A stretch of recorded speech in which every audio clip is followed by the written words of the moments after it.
Oi, oi. Oh, hi there. Welcome back for another amazing video by us. Woohoo! Woohoo! Woohoo! Today, we are going to learn a bit about farmers market berry baskets. Berry baskets, aren't those like the small containers that protect the berries and hold the berries? That's right! The farmers market berry baskets hold the berries for the customers to buy. Ooh, this is a fun scenario. Tiffany and her family grow berries and vegetables and sell them at a farmer's market. These are the berry baskets they use to package their berries. Look at these berry baskets. Yes. They are shaped funny. Do you guys remember all about rectangular prisms? We learned how to find the surface area of them in a previous video, which is 2 times WL plus HL plus HW. So, yep, we learned about that. It looks like a rectangular prism, but not all berry baskets are rectangular prisms. While some berry baskets could be rectangular prisms, many are not, because they often have curved or irregular shapes, meaning that it has curves like edges that are not perfectly straight, or they have shapes that are not exactly like rectangles, or they are made of materials that don't lend themselves to a rigid boxy form. Really? Different materials can change a berry basket shape? Surprisingly, yes! Berry baskets come in various shapes and materials, including woven baskets, plastic containers, and paper or cardboard boxes. Many berry baskets, especially those made of woven materials, have curved sides and a non-rectangular base, making them not rectangular prisms. However, some berry baskets, particularly those made of cardboard or rigid plastic, can be rectangular prisms. So, yeah. I don't know what this material is, but either way, we're going to say it's a rectangular prism because it's not actually a rectangular prism. If you look very close enough, you'll see a trapezoid in there. But we'll get an approximation of a rectangular prism because, you know, if we look to the next page, all these berry baskets kind of look rectangular, so this is an approximation of the rectangular prism. So, yeah, at least it's an approximation. Here are some very good examples of berry baskets. Look at all of these berry baskets. See? Some could be square prisms, like these with a square base. Or they could be rectangular prisms, like those with a rectangular base. See? Wow. So cool indeedly. Today we're just going to learn about how to find the surface area of any rectangular prism that is not a right rectangular prism. And that could be more difficult. So, as we all know in our previous video, the surface area of a right rectangular prism is 2 times WL plus HL plus HW. However, if we look extremely carefully over here on one of the berry baskets, which has all the measures, this angle says 95 degrees. That's 5 degrees greater than a 90-degree angle. So guess what? It's an oblique rectangular prism, meaning that its angle is not right. This angle is obtuse, because 95 is greater than 90, but less than 180. So yeah, this is an oblique rectangular prism. And this is a right rectangular prism. The formula 2 times WL plus HL plus HW will not help us find the surface area of the berry basket because it is not a right rectangular prism. Be careful, look. It says 95 degrees, not 90 degrees exactly. It doesn't say 90 degrees exactly, so it says 95. So, yeah, as long as it says that, It's an oblique rectangular prism, or a rectangular prism that does not have a right angle, and either has an acute or obtuse angle. This is an obtuse angle, so it's an oblique rectangular prism.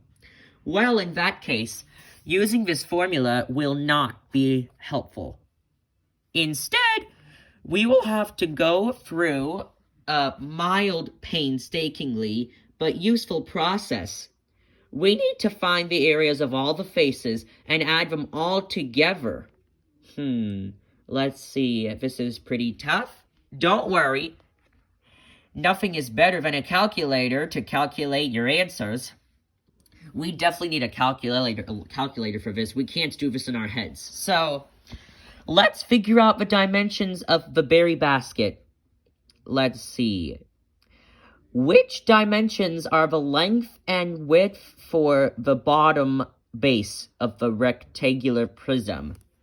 I think 3 and 3.5, or 3 1/2, are both the length and the width of this bottom one, which means that the top one, well, it is an oblique rectangular prism. Be careful. They have different lengths. However, they are at least congruent and parallel.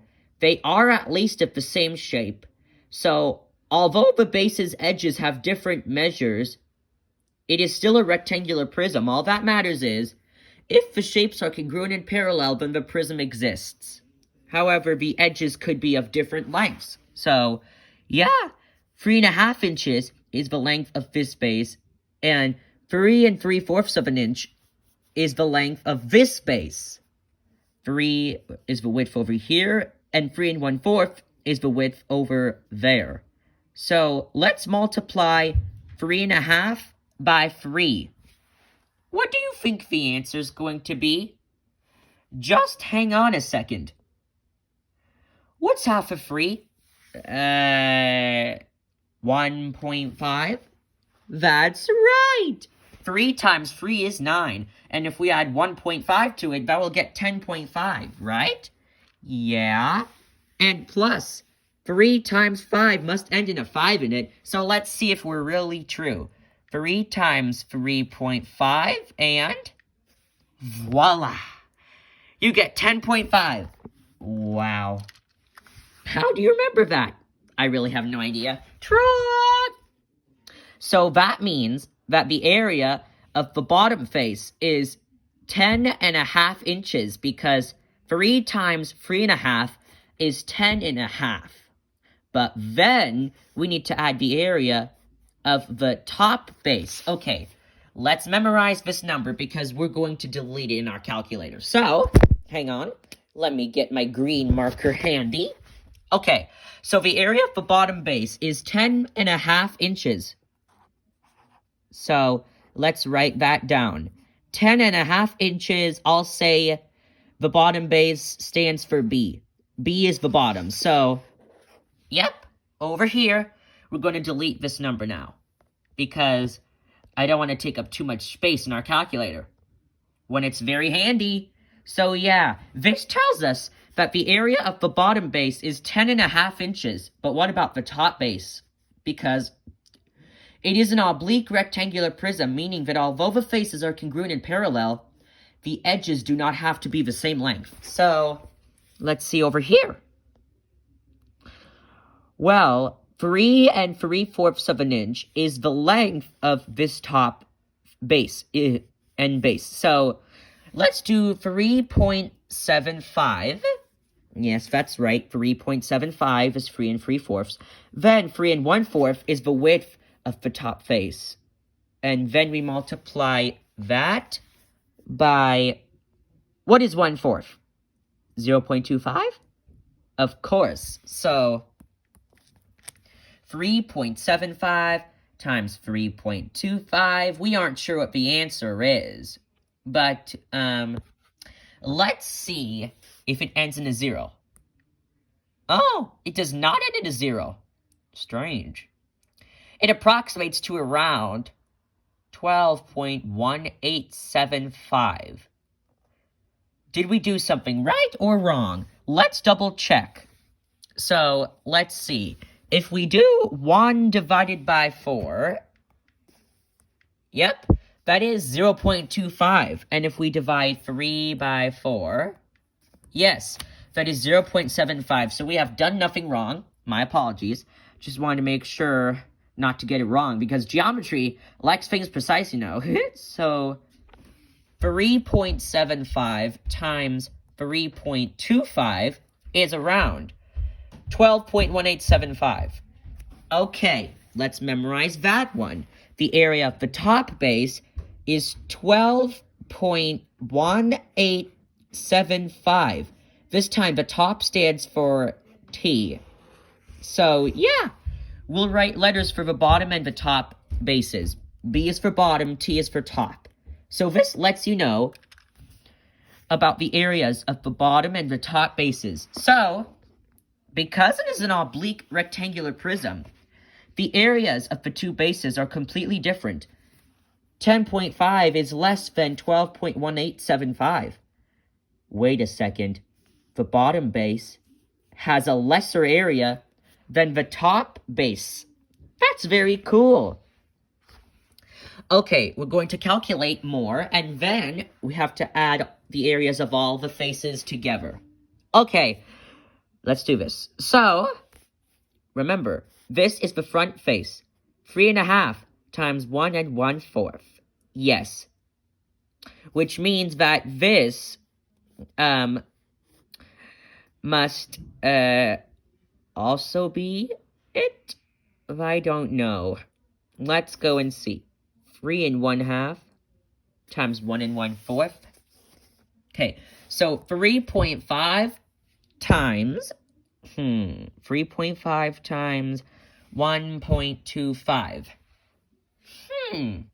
I think the answer ends in 5. Let's see. It does. I got it right. It's 4.375. Yes.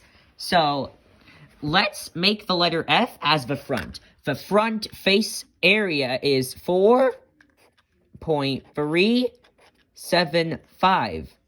F. F is the front face of the rectangular prism. So, that is 4.375. But is it the same for this one over here? Well, it could really be very, very hard to tell.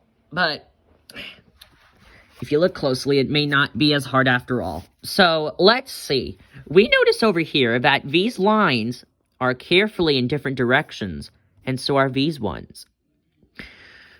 This means that these two lines must be parallel to each other, and these two lines must be parallel to each other, and only both pairs of opposite parallel sides must be equal, because that fits the definition of a rectangle.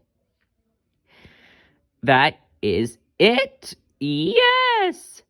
3.5 and 1 1/4 for the front face is the same thing as the back face's area, because 3 1/2 matches up to 3 1/2 there, and 1 1/4 here. Hang on, matches up with, sorry, getting confused here. 1 1/4 here and here, because they both have to be equal in a rectangle. So, yeah, pretty much. So, we don't know the exact one, but we think it's 1 1/4. So, yeah, we think that the back surface area of the back face, is 4.375 as well. So, we could write F and BA for the back. So, yeah, B stands for bottom, BA stands for back face. So, 4.375 is the area of both the front and the back faces. Now, all we have left to do, bottom, top, front, back. Now I have to do left and right last. So, this means that this 1/4 must be congruent to this 1/4, I believe. Yes, because they have to be equal. Then 3 inches must be congruent over here, because that's in a rectangle. So, yep, left and right. 3 and 1 1/4. Think about it. What's 3 times 1? 3. And what is 1/4 of 3? 3/4? That's right. A fourth of 3 is 3/4 because it's literally 3 divided by 4. And it's 3 times 1/4, which makes 3/4. So, I think, but not completely, that our answer should be around, I don't know. Maybe about, let's see, 3 3/4, I believe? Let's see if we're right. 3 times 1.25.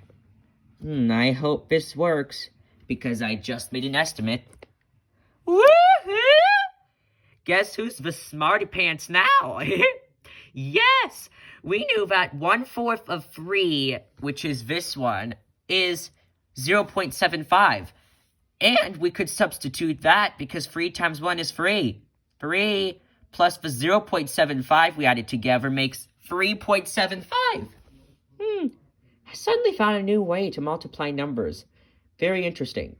So, anyways, getting back to the topic. Now that we know the left and right faces area, okay, 3.75 is the area of both the left and the right faces.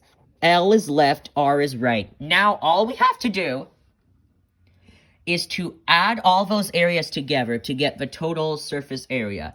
It may not be exact, so be prepared. But we are going to double check just in case, because, you know, we like to check things. So 3.5 times 3. Yes, it is 10.5, which is bottom. 3.75 times 3.25. Yep, we went over that. That is 12.1875, which is the area of the top face. Let's see the front face. The front face was kind of struggling over here. But, as we knew, this and this must be equal to this and this, because this is only the length of the top face and not the length of the back face. So we knew that it must be different. 3.5 instead of 3 3/4. So, yeah. So, yep, the front and the back are 4.375 and 3.75 for the left and right, because as we looked over here, 3 1/4 is only the width of the top base, not the bottom base. Be careful.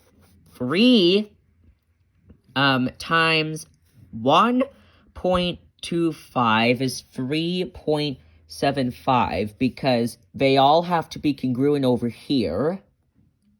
So, yeah, now all we have left to do, is to add the areas of all the faces together. So, yeah, let me just close my marker. We'll use it later. Be careful for these two, guys. You can't add these once, because there's a front and a back face. The front and back face are both 4.375, and the left and right faces are both 3.75. So, you can't add them once. You have to add them twice. So, let's add these to get them out of the way. Okay, so, really long math here. 3.75 plus 3.75, because there are 2 of them. We're going to leave that here, and now there are 2 of these. So let's add 4.375 by itself. 3.75 plus 3.75 plus 4.375 plus 4.375. Okay, I think we're good here. Then there is only 1 top base and 1 bottom base. So we add these ones. 3.75 plus 3.75 plus 4.375 plus 4.375 plus 1875. That's right. And then, hang on.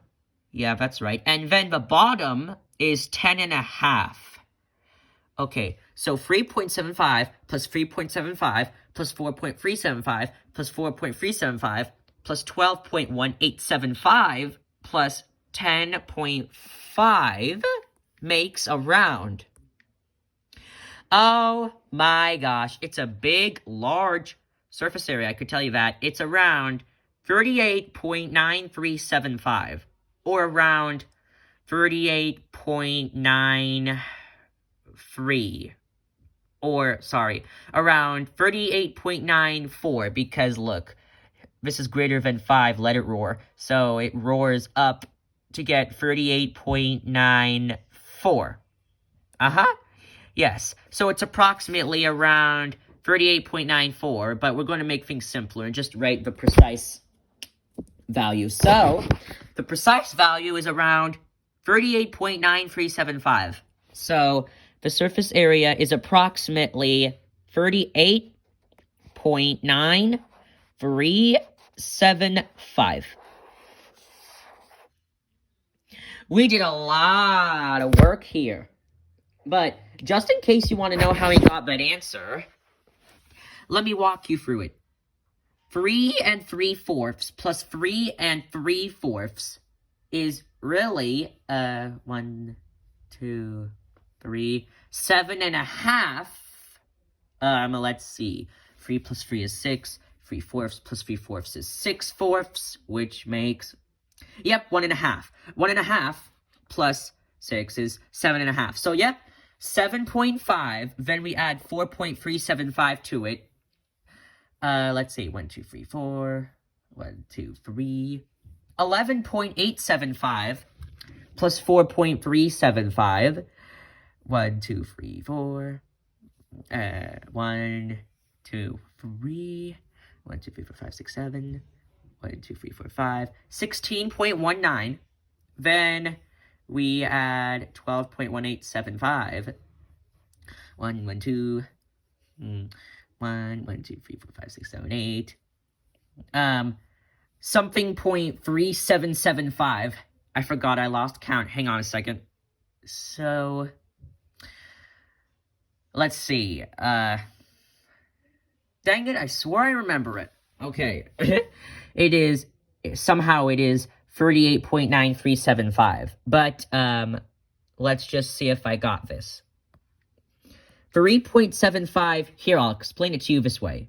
Plus 3.75 is 7.5, but then we add, let's see, 4.375, and another 4.375, which makes, 16.25. I did a bit of wrong math here. Okay, 16.25, something I didn't know. Okay, that means we have to keep practicing and keep making mistakes. So, yeah, 16.25. Then we add 12.1875, which makes around 28.4375. And then if we add 10.5, we should get 38.9375, which is the exact thing here. 38.9375. 38.9375. Yes, that's the surface area. Because we found the area of all the faces, and we added all of them together. So, yeah. 38.9375 is an approximation. We don't know if it's actually correct or not, because we went through a lot of complicated stuff. But I think that this is the correct answer. So, based on a little bit of math here, and some incorrect math I did too. Don't worry, we all make mistakes. I thought it was 16.15, but it turns out it was 16.25. So, yeah. We make mistakes all the time. And I could tell you, even the smartest scientists make mistakes, sorry. Your calculator has history. I just want to delete it all so that it doesn't take up space. Clear history. This action cannot be undone. No history. I don't care. And now, sorry, calculator, not to offend your feelings. That is pretty much it. So, yep. This is what we think the total surface area of one of the berry baskets is. We are not so sure if it's the exact surface area because it was an oblique rectangular prism, which means that it was irregular. But what we do know is that to find the surface area of an oblique rectangular prism, you need to find the areas of all the faces and then add all of the areas together to get the total surface area. So, we found the areas of all 6 faces, and we added all of them together to get 38.9375. So that's pretty much how we did it. You could use a different method, though, but 2 times WL plus HL plus HW is only for right rectangular prisms. This is an oblique one because it's 95 degrees, which makes it more complicated. But, like I said, for an oblique rectangular prism, you need to find the area of each face and then add all 6 areas together to get the total surface area. Because a rectangular prism has 6 surfaces, so that's why you need to find and add all 6 areas together to get the total surface area of an oblique rectangular prism. The total surface area of a right rectangular prism is different, around 2 times WL plus HL plus HW. So yeah, that's a thing we learned today. So we think that the closest approximate answer to the surface area of this berry basket is around 38.9375, almost, but not quite, 39 square inches. So we think that it's approximately around 38.9375 square inches. Again, we might be incorrect because there may be more methods, but we might never know. Only we human beings have the ability to do such difficult problems and still get incorrect answers. That's all right. We make mistakes. That's how we learn. And learning is one of the best parts in life because you learn from your mistakes. Like the 16.15 one I did. I thought it was 16.15, but it was 16.25. So, yeah, it was a 10th greater. It was 10th less. But still, I improved my mistakes. So, this may not be the actual correct answer, but we think that this is the actual correct answer. It may not be, but we think it is. So, we think that the surface area of all 3 berry baskets is 38.9375 square inches. Because remember, they're all the same, which means that they all have the same dimensions. Okay, that is it from us today. I hope you enjoyed learning how to find the surface area of an oblique rectangular prism and learning a little bit about farmers market berry baskets. If you're picking berries, this may be a very fun experience for you. So, yeah.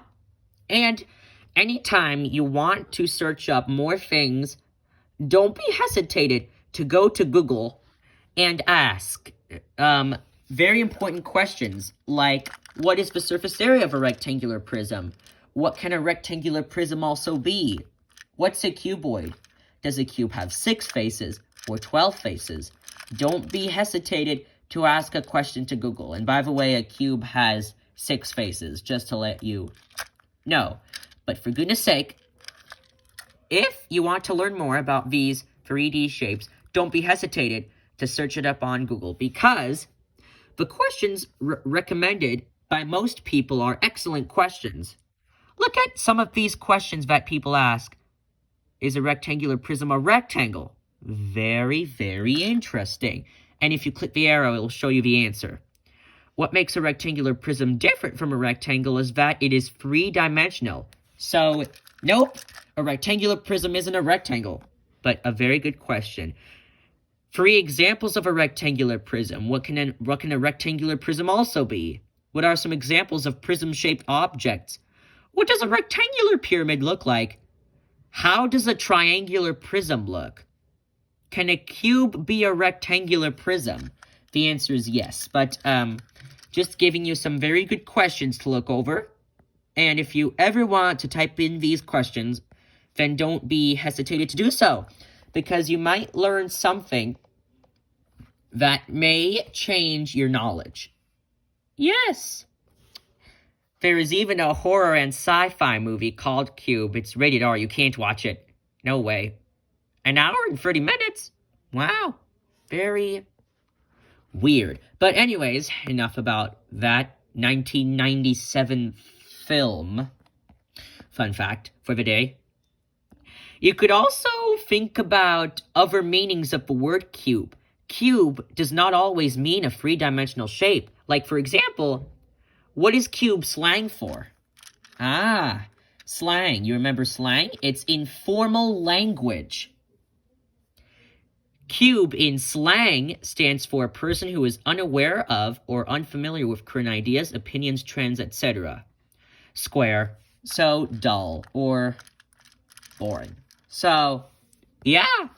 Cube does not always have to mean a 3D shape. It could be slang for something else. Or it could mean something else. Yes! Like if you type that word in the English dictionary, cube, definition, it will give you a whole bunch of definitions. For example, raise a number or value to its cube the deviations from a mean. This means raised to the power of 3. Yes. Also, to cube is to cut food into small cubes, because cubes are the 3D shapes. For example, I bought sirloin from the butcher and cubed it myself. So cube could also be a verb, believe it or not. To cube, it is to raise a number or value to the power of 3, or to cut food into small cubes. Yes! And if you want more definitions, it'll give it to you. It'll even show you its origin. The word's origin. It will even show you the word's origin. Look at the word's origin for a minute. You remember Greek and Old French and Latin? If you don't remember, then that's okay. These are very complicated concepts. It comes from the Greek word kubos. And then they eventually tied that word up, spelled it into a new different form, and the date below the word tells you when the word was invented. In the mid-16th century from Old French, or via Latin from the Greek term kubos. That's very interesting. And they also show you how many times people said this word from the 1800s to the present. So, yeah. Wow. It looks like people in the 1800s said the word cube less than people in the 21st century. That is very, very cool. So yes, you could use its word usage, or about how many times people said or used this word before. Yes, it's a fluctuating graph, because people say words all the time, and some people don't. They come and go. You could also see lots of synonyms. There's a unfamiliar word we've ever heard of. Hexahedron, cuboid, parallelepiped, I wonder what that is. Block, brick, lump, chunk. There is a lot of synonyms. I think you should know what the antonyms are, right? I think that the antonyms are sphere, round, rolly, bouncy, kind of. I don't know. But still, it is a very great example of how you could find more information about pretty much anything. So you could look at its word origin, or you could see its word usage to see if many people understood that word or not in the past. So, yeah, in the past 2 centuries, if we're talking about subtracting the start time from the end time, but more centuries if we're talking about 21st, 16th, or 18th or 19th centuries, kind of. So, yeah. Alright, that's it from us today. I again hope you enjoyed this video about berry baskets, and how to find the approximate surface area of an oblique rectangular prism. And we'll see you later for another video. Bye, everybody! Bye-bye-bye! What kind of bye-bye is that? It's a bye I just invented.